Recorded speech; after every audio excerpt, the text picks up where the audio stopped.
જ્યારે વલ્લભમાં અનન્ય પ્રીતિ થઈ હોય ત્યારે શ્રીનાથજીના દર્શન કરો, યમુનાજીના કરો, ગિરિરાજજીના કરો, બ્રજના દર્શન કરો.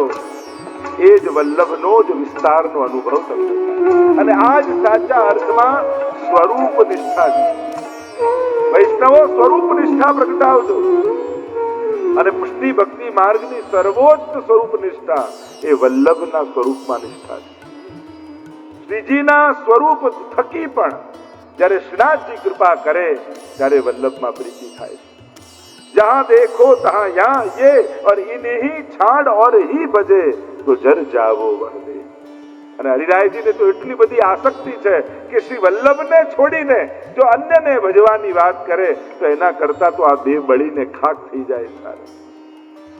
વલ્લભને છોડીને ક્યાં અન્ય મન જો જાય એના કરતા દેહ પડી જાય સારું. કારણ કે આ જીવનમાં દેહની સમાપ્તિ તો છે જ, પણ ભાવ શાશ્વત છે. અમરત્વ આપણે કહીએ ને, કથા દ્વારા અમરત્વ મળે તો અમરત્વ એટલે શું? શરીરમાં રહેવું એ જ અમરત્વ છે. ક્યારે મૃત્યુ ન આવવું એ જ જાતસ્તહિ ધ્રુવો મૃત્યુ ભગવાનનું વચન છે. જન્મે છે મરે છે ચોક્કસ. તો અમરત્વ શું છે? કેવલ શરીરમાં જીવવું જ નહીં, કોઈના વિચારમાં જીવવું એ પણ અમરત્વ છે. કોઈના ભાવમાં જીવવું એ પણ અમરત્વ છે. કોઈની પ્રેરણામાં જીવવું એ પણ અમરત્વ છે. આ 84 વૈષ્ણવ દેહથી આજે નથી, પણ છતાંય દરેક પુષ્ટિ માર્ગી વૈષ્ણવના હૃદયમાં જીવી રહ્યા છે. આજે પણ ક્યાંક કોઈ સામગ્રી જોઈએ, છોલે જોઈએ એટલે તુરંત આપણને પદ્મનાભદાસ યાદ આવી જાય. ખીર જોઈએ તો નારાયણદાસ યાદ આવી જાય. એક એક કોઈ સામગ્રી જોઈને પણ ભગવદીઓ યાદ આવી જાય આપણને. આજે પ્રત્યેક વૈષ્ણવના હૃદયમાં એ 84 વૈષ્ણવ જીવંત છે. કારણ કે ભાવ સૃષ્ટિના જીવો છે. દરેક લોકોને દેહથી જ નહીં, કારણ કે દેહની સમાપ્તિ છે, ભાવનાની સમાપ્તિ નથી. એ ભાવ અમર છે. આજે પણ દમલાજીને યાદ કરીને જ્યારે મહાપ્રભુજીને દંડવત કરીએ છીએ, ત્યારે મહાપ્રભુજી આપણી ભીતર દમલાજીને જોઈને આપણા પર કૃપા કરે. કારણ કે જેની કાની આપો ને બહુ મહત્વનું છે. જેની કાની આપો એ કાનીથી સ્વીકારે છે. અને એટલા માટે આપણે ત્યાં વલ્લભની કાની, ગુરુજનોની કાની આપવામાં આવે. લોકો ઘણી વાર લોકોને સોમવારે અહીંયા જવાનું, મંગળવારે અહીંયા જવાનું, બુધવારે અહીંયા જવાનું, ગુરુવારે અહીંયા જવાનું. ખબર નહીં આ બધું ક્યાંથી નક્કી કરી આવે કે દરેક વારે ભગવાન બદલી નાખવાના. અને આપણો ભગવાન કોણ? જે આપણું કામ પહેલો કરી આવે એ આપણો ભગવાન. આપણા તો ગણિત એટલા સીધા છે. દેવી દેવ આરાધિકે. અને એમાં પણ પરીક્ષા ક્યારે થાય? જીવનમાં જયારે સંકટ આવે ને ત્યારે તમને વિચલિત કરનારા લોકો સામે આવી. અમે તો કાયમ કહેતા હતા અહીંયા જાઓ, આ તમે નથી જતા ને એટલે જ આવું થાય. અમે તો કહ્યું તું દીકરાના લગ્ન આ કરવું પડે, ના કરવું એટલે જ આવું થયું. અને માણસનું મન પણ ચકડોળે ચડી જાય. સંકટના સમયે જ માણસના શ્રદ્ધાની પરીક્ષા હોય. એટલે તુલસીદાસજી માનસમાં પણ કહ્યું છે કે ધીરજ ધર્મ મિત્ર અરુનારી આફત કાલ પરખિયો ચારી. ધીરજ ધર્મ મિત્ર અરુનારી આફત કાલ પરખિયો ચારી. જ્યારે સંકટનો સમય આવે ત્યારે જ માણસની શ્રદ્ધાની પરીક્ષા હોય. ત્યારે તમારી નિષ્ઠા જેવી છે એવી બનેલી રાખી શકો છો કે? હા, જો કોઈનો સાથ લેવો, કોઈનો ઉપયોગ કરવો, કોઈની મદદ લેવી. બીમાર પડો તો ડોક્ટરને લેવી જ પડે મદદ. એમાં એમને નાના ઠાકોરજી કરશે, આને શું કરવાનું? ના, એને પણ ઠાકોરજી જ પડાવે. સાથ લેવાય, ઉપયોગ કરાય, પણ ભાવ એ રાખવાનો ઠાકોરજીની કૃપાથી જ સારું થશે. પ્રભુ જ કરનારા છે. પ્રભુ જ આના હૃદયમાં બિરાજમાન થશે અને એમને પ્રેરશે. દેવી દેવ આરાધિકે ભૂલ્યો સબ સંસાર. માણસ ક્યાં ક્યાં ભટકતો હોય છે અને માણસની અંધશ્રદ્ધા એને ભટકાવે. શ્રદ્ધા ક્યારે ન ભટકાવે. ક્યાંક અટકવું બહુ મહત્વનું છે. અને જ્યારે તમે પ્રભુને ભજો છો ને ત્યારે 33 કોટી દેવી દેવતાઓના આશીર્વાદ તમને સહજમાં મળી જાય. દેવકીજીના ગર્ભમાં જ્યારે ભગવાન આવ્યા, બધા જ દેવી દેવતાઓ આવીને પુષ્પ વર્ષા કરી. આ તો આપણને લોકો એમ કે તમે આનું નથી કરતા એટલે આ નારાજ થશે, આનું નથી કરતા એટલે આ નારાજ થશે. જેને મળવાથી ભગવાનમાં શંકા પેદા થાય ને એનાથી મોટો દુસ્સંગ બીજું કોઈ નથી. દુસ્સંગ એટલે કોઈ ખરાબ વ્યક્તિનો. કારણ કે સંશયવાળા જીવનો સંગ કરશો તો મનમાં શંકા પેદા થશે અને દ્રઢતાવાળા જીવનો સંગ કરશો તો મનમાં દ્રઢતા લોકો વિચલિત કરશે. જો તમારા બા તો આટલી સેવા કરતા, આટલા પાઠ કરતા, આટલી માળા કરતા, તોય માંદા પડ્યા, તોય હોસ્પિટલમાં ગયા. હવે પાઠ કરવાને બીમાર પડવાને મેળ શું? કાંઈ મેળ નહીં. શરીર છે એટલે ચાલતું રહેવાનું. છતાંય લોકો આવું કનેક્ટ કરીને તમારી શ્રદ્ધાને વિચલિત કરશે. કહેવું તો એ જોઈએ કે બા આટલા બીમાર હતા તોય હોસ્પિટલના ખાટલામાં સૂતા સૂતા આખો દિવસ યમનાષ્ટક કરતા રહેતા. તો જો આવી અવસ્થામાં યમનાષ્ટક કરતા હોય તો મારે તો રોજ પાઠ કરવો જોઈએ. પ્રેરણા આવી લેવાય. આપણે તો ઊંધી પ્રેરણા લઈએ છીએ, જેનાથી શ્રદ્ધા ડગે એવી પ્રેરણા લઈએ છીએ, જેનાથી શ્રદ્ધા વધે એવી પ્રેરણા નથી લેતી. દેવી દેવ આરાધિકે ભૂલ્યો સબ સંસાર, શ્રી વલ્લભ નામ નૌકા વિના. જો આ ભવસાગરમાં તરવા માટે એક નૌકા છે, કહો પહોંચર્યો પાર, કોણ પાર ઉતરી શકવાનું? કારણ તમે પુષ્ટિ જીવો છો. તમારા માટે ઠાકોરજી જ આવીને તમને ઉગારવાના છે. તમે જ્યાં પણ જશો ને ત્યાંના એ અધિષ્ઠાતા દેવતા પણ એમ કહેશે તું તો પ્રભુનો છો. પ્રભુ પાસે જાય તો અમારાય વંદન મોકલશે, અમારાય દંડવત કરશે. એમ પ્રભુને સર્વ આદર કરે. આપણે પણ આદર બધાને આપવાનો, જીવ માત્રને આદર આપવાનો. દેવી દેવતાને તો આપવું જ જોઈએ. આદરણીય બધા જ છે, પણ સેવનીય કોઈ એક હોય, આરાધ્ય કોઈ એક હોય. સન્માન તો બધાનું થવું જોઈએ. ઘરમાં વડીલને પણ માન આપતા હોઈએ, કુળદેવતા હોય, કુળદેવી હોય, જ્યાં જ્યાં દરેકનો એક સમય અને આદરનું સ્થાન છે, સંજોગ છે. પણ આરાધ એ આપણા સેવ્ય ઠાકોર. વલ્લભ નામ નૌકા વિના, વલ્લભ નામે નૌકા, એમ વલ્લભ નામની નૌકા વગર પાર નહીં ઉતરાય. અથવા એક અર્થ એમ કર્યો, વલ્લભ નામે આપણને નૌકા આપ્યા. નૌકા એને જ કહેવાય નૌકા. નૌક આપ્યા છે મહાપ્રભુજી આપણને. એમાંથી કોઈ એક કાને પણ પકડી લેશો ને તો પણ તરી જશો. શ્રી વલ્લભ નામ નૌકા વિના. તો પહેલી નૌકા કોણ? ક કોણ પહેલું? કૃષ્ણ. જો નૌક છે જે મહાપ્રભુજી આપણને આપ્યા છે, અને એ નૌકામાંથી કોઈ એક ક પકડી લેશો તો તરી જશો.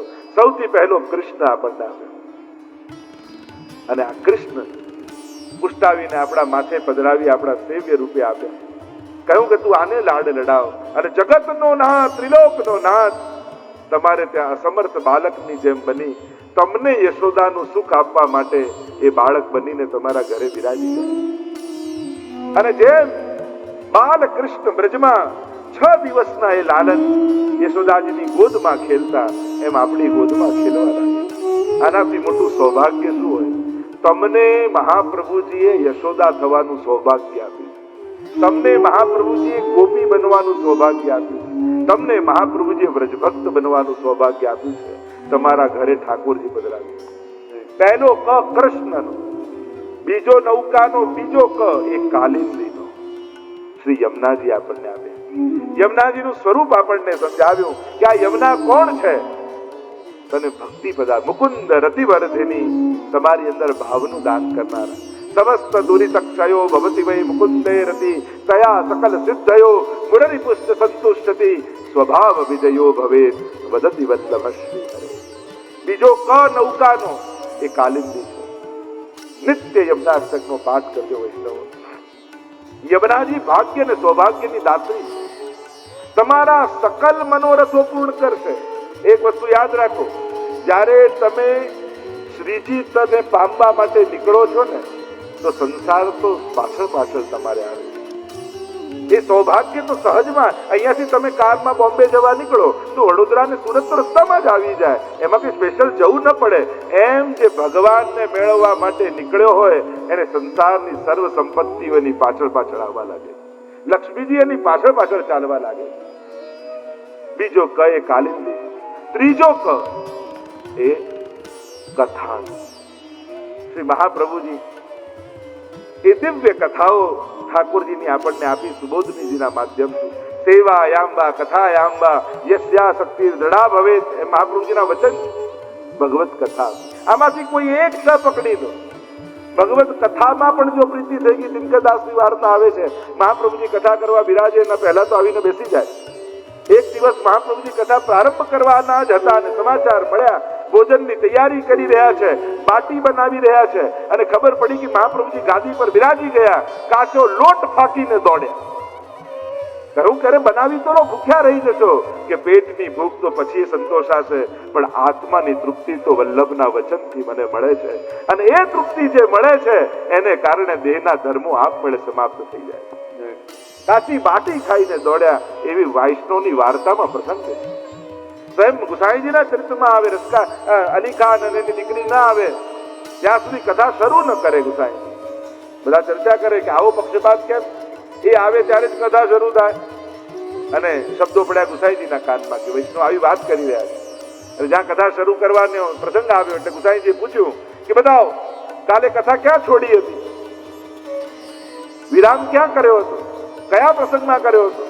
અને બધા એકબીજાનો ચહેરો જોવા લાગ્યા, વાતો કરવા લાગ્યા, અહીંયા અહીંયા અહીંયા. અને કોઈને જવાબ ન મળ્યો ત્યારે ગુસાઈજીએ કહ્યું, હા અરે ખાન હવે તમે બતાવો. દીકરીને કહ્યું તમે બતાવો. અને એણે એટલું કહ્યું કે જયરાજ, કાલનું કહું કે પહેલા દિવસથી કહી દઉં જ્યારથી આપે કથા શરૂ કરી હતી. અને ત્યારે સમજાયું કે ગુસાઈજી આમની રાહ કેમ જુએ છે, આમની પ્રતીક્ષા કેમ કરે છે. કથાનું ઉલટું જ થાય. થાક જે જીવનના થાકને ઉતારી દે એ જ કથા છે. તમ સુખમ સ્થાપયતી તી કથા, જે પરમ સુખમાં સ્થાપી દે એનું નામ જ કથા છે. ત્રીજો શ્રી મહાપ્રભુજી આપેલો કથા.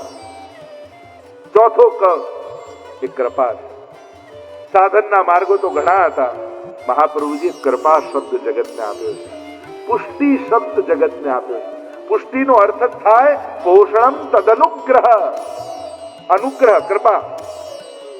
એટલે જ આખો દિવસ વૈષ્ણવ ના મળે આ શબ્દ તો 24 કલાકમાં એકવાર આવે. ઠાકોરજીની કૃપાથી થઈ જશે, પ્રભુ કૃપા કરશે ને તો થઈ જશે. 24 કલાકમાં એકાદ વાર તો કૃપા શબ્દ દરેક વૈષ્ણવના મુખે નીકળતો જ હોય, કારણ કે આપણો માર્ગ જ કૃપા માર્ગ છે. આજ આખા સંસારને કૃપા શબ્દની દેન, પુષ્ટિ શબ્દની દેન કોઈએ આપી હોય તે મહાપ્રભુજી આપી. એટલે જ નર્મદાજીના કિનારે જ્યારે અમે વિશ્વ સંકુલ બનાવી રહ્યા છે, ત્યાં મહાપ્રભુજીના એ સ્વરૂપનું નામ જ રાખ્યું સ્ટેચ્યુ ઓફ પુષ્ટિ, આ કૃપાની મૂર્તિ. મને કે આવીને કહ્યું, એક વલ્લભકુલે જ કહ્યું કે પુષ્ટિ શબ્દ તો સંસ્કૃત છે ને સ્ટેચ્યુ શબ્દ ઇંગ્લિશ છે, તો આ બંનેનું કોમ્બિનેશન કેમ? બીજું મારે આજ તો સેતુ બંધ કરવો છે, પશ્ચાત્ય જગતમાંથી એ જ હિન્દુ સંસ્કૃતિ તરફ લાવવા છે. શરૂ થાય ઇંગ્લિશ થી ને વિરામ થાય સંસ્કૃત થી, અને ત્યાં સુધી તો આપણે પહોંચવાની છે. આ આખી જગતને મહાપ્રભુજીના સ્વરૂપ દ્વારા, એમના વિચારધારા, એમની આપેલા આ પુષ્ટિની દેન, કૃપા શબ્દની મહત્તા જગતને સમજાવવી છે કે સાધન અને કર્મ બરાબર છે, પણ કૃપા દ્વારા જીવનો ઉદ્ધાર છે. પ્રભુ કૃપા કરે છે ત્યારે જીવ પ્રભુને લાયક થાય. પાંચમો શબ્દ મહાપ્રભુજી આપ્યો કીર્તન. નૌકા આપ્યા છે, કીર્તન સાહિત્ય આપ્યું. અને પ્રભુની કીર્તિનું ગાન એ જ કીર્તન. અને એમાં પણ અષ્ટસખાની વાણી હોય. અષ્ટસખાની વાણીની આજે પણ એ તાકાત છે કે જ્યારે કીર્તન ગવાતું હોય ને, જેમ ટાઈમ મશીન જેવું છે, ઠાકોરજીની સન્મુખ કીર્તન ગવાતું હોય, તમને એમ લાગે તમે કલયુગમાં નથી, તમે દ્વાપર યુગમાં પહોંચી ગયા, કે જ્યાં ઠાકોરજીની જ્યારે આ લીલા પ્રત્યક્ષ ચાલી રહી, સાક્ષાત ચાલી રહી. એ અષ્ટદ્વાર ગિરિરાજજીના ફરતે, અને 8 દ્વારના મુખિયા અષ્ટસખાઓ. જો દ્વારપાલ નથી, મુખિયા છે. દરવાજે ઊભા નથી, જો દરવાજે ઊભા હોત તો એને અષ્ટ દ્વારપાલ કયા હોત, પણ ભીતર સેવામાં છે એટલે એને મુખિયા કહેવાય છે. હમણાં જ અમારા પ્રાણજીવ ભાઈની સ્મૃતિમાં ભરતભાઈ આખું અષ્ટસખા અને સ્વયં યદુનાથજી એના પર પુસ્તક તૈયાર કર્યું. એ અષ્ટ દ્વાર ની ભીતર કઈ લીલાઓ ચાલી રહી છે, અને અદ્ભુત પહેલી વાર આવું ગ્રંથ પ્રકાશિત થયો. કીર્તન શબ્દ મહાપ્રભુજી આપણને આપે છે, કીર્તિનું ગાન. અને કેમ કીર્તન? આ કીર્તન શબ્દ ક્યાંથી આવ્યો? કીર એટલે પોપટ, શુક. કહેવાય છે કે નિત્ય લીલામાં રોજ જે લીલા ઠાકોરજી સાથે સ્વામીજીની થાય, અને સ્વામીજી પાસે એક સુખ છે, લીલા સુખ, અને એ આખો દિવસ રાત થયેલી લીલા એ સુખને પોતાની આંગળીમાં બિરાજમાન કરી અને સ્વામીજી એ સમગ્ર લીલાનું ગાન કરે છે, વર્ણન કરે છે, આ સુખ સાંભળે છે. અને એ લીલા સુખ જે સમસ્ત લીલા થઈ નિત્ય લીલામાં એ અષ્ટ સખા સ્વરૂપે ભૂતલ પર આવીને એ લીલાઓ ગાઈ, એટલે એમને કહેવાય કીર્તનયા. તનયા એટલે એમના વંશજ, એ સુખના વંશજ એ જ કીર્તનયા યા કીર્તિ તનયા. એનો પણ એક ભાવ છે, અનેક ભાવ હમણાં એ ચર્ચામાં નથી જતા, પણ કીર્તન શબ્દ શ્રી મહાપ્રભુજી આપણને આપ્યો નવકામાં.